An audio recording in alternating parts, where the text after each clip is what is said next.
अस्सलाम वालेकुम student, 9th class math chapter number 3 exercise 3.2 हमारी चल रही है, जिसका लास्ट क्वेश्चन हमारा रह गया था क्वेश्चन नंबर 6। तो उससे हम आज डिस्कस करते हैं। इस क्वेश्चन की जो स्टेटमेंट है वो है find the value of x from the following. तो find the value of x। अच्छा जी, इसमें log, इसका फर्स्ट पार्ट है जी log 2x = 5। मैंने फिलहाल पहले भी बताया हुआ है, लेकिन इस दफ़ा मैं आपको फिर इसकी जो है ना टर्म्स बता देता हूँ। ये जो log का जो g है, इसके नीचे जो ये नंबर होता है इसे हम क्या कहते हैं, बेस। ये क्या होती है जी, बेस। और ये g के ऊपर जो वैल्यू यहाँ लिखी होती है इसे हम क्या कहते हैं, एक्सपोनेंट।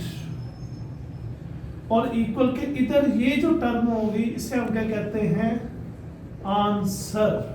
ठीक हो गया जी।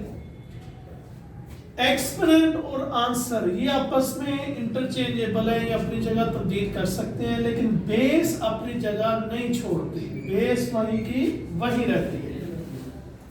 तो सबसे पहले इसे हम लिखेंगे लॉग को, चूंकि हम खत्म करेंगे तो फिर हमारा एक्स का आंसर आएगा ना।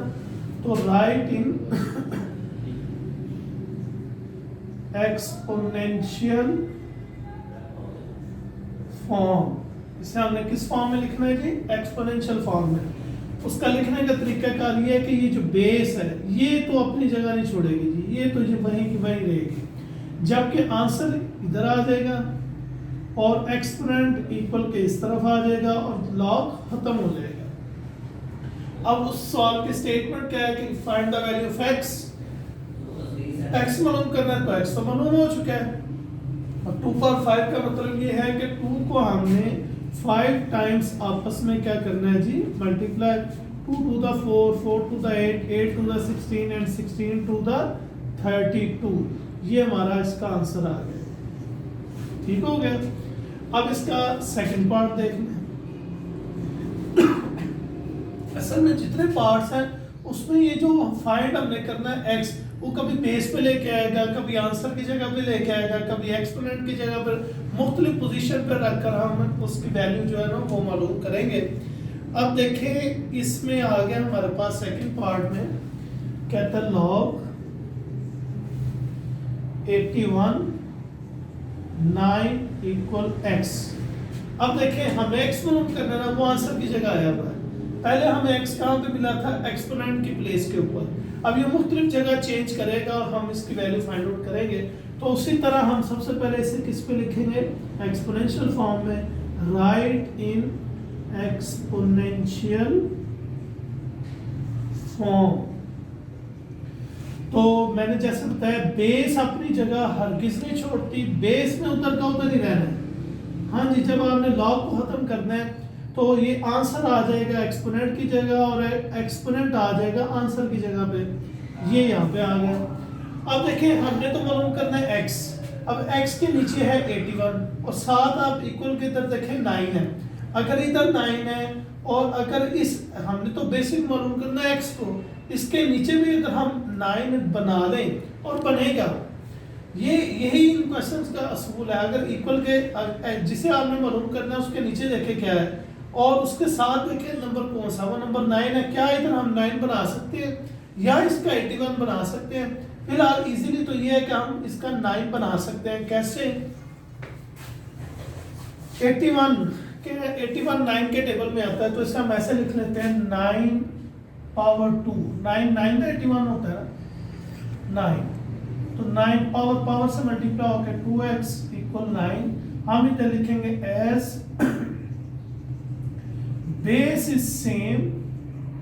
बेस सेम है तो 9 9 से कट जाएगा, तो 2x किसके इक्वल आ जाएगा, 1 के इक्वल। 9 1 द 9, यहाँ 1 आ जाएगा। हमने तो x मालूम करना है, 2 इधर मल्टीप्लाई हो रहा है तो इधर आके क्या होगा, डिवाइड। ये हमारा जी ऐसे x का आंसर आएगा। देखिए, पहले पार्ट में उसने x को दिया था एक्सपोनेंशियल की जगह के ऊपर, सेकेंड पार्ट में एक्स को उसने दे दिया आंसर की जगह पर। अब हम थर्ड पार्ट इसका करते हैं, इसका आप रिव्यू ले लें।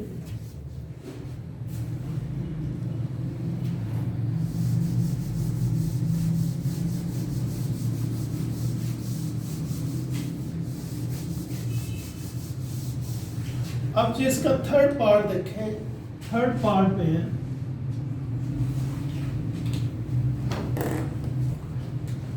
log 84 8 equal x over 2। अच्छा जी उसी तरह राइट इन एक्सपोनेंशियल फॉर्म, इसे हम किस में लिखेंगे? एक्सपोनेंशियल फॉर्म में। जी ये तो हमारी क्या है? Base. Base can never be change, base तो उधर की उधर ही रहेगी। अच्छा जी अब हमने क्या ये सॉरी 64 है, 64 बेस उधर ही रहेगी। ये जो आंसर है एक्सपोनेंट की जगह पे आ जाएगा, जबकि ये एक्सपोनेंट आंसर की जगह पे आ जाएगा और लॉग खत्म हो जाएगा। फिर हम इजीली x को फाइंड आउट कर सकते हैं। अब x की पावर में यानी कि एक्सपोनेंट फॉर्म में, अब आप इसके नीचे देखें 64 है, इधर क्या है? इक्वल के 8। क्या इस 64 का हम 8 बना सकते हैं? यस, क्योंकि 8 के टेबल में 64 आता है, 8 8 का, तो इसे हम ऐसे लिख लेंगे 8 पावर 2, 8 8 का 64 होता है। x ओवर 2 इक्वल 8, ये पावर पावर से कैंसिल हो गई, 8x इक्वल 8 एस। अब ये देखिए बेस सेम हो गई है, S base is same, base same होगी, 8 8 से कट जाएगा, 8 1 द 8, तो x इक्वल 1 आ जाएगा। That is your answer. अब हम करते हैं इसका जी 4 वाला पार्ट।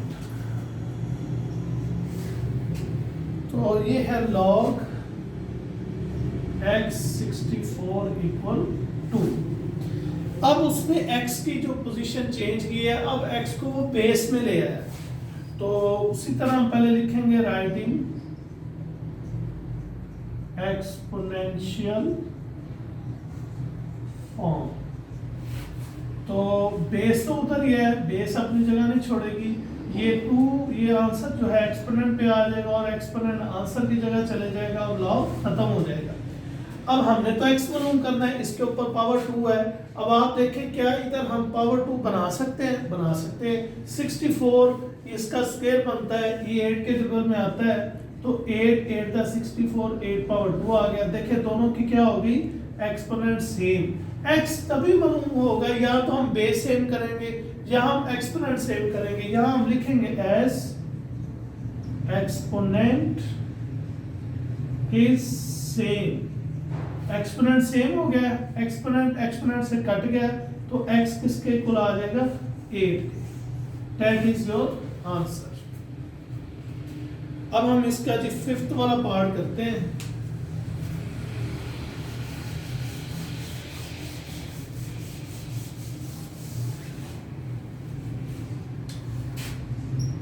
फिफ्थ वाले पार्ट में है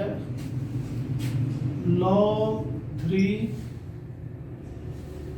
x इक्वल 4। उसी तरह हम लिखेंगे राइटिंग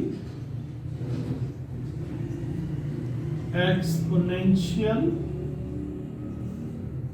फॉर्म।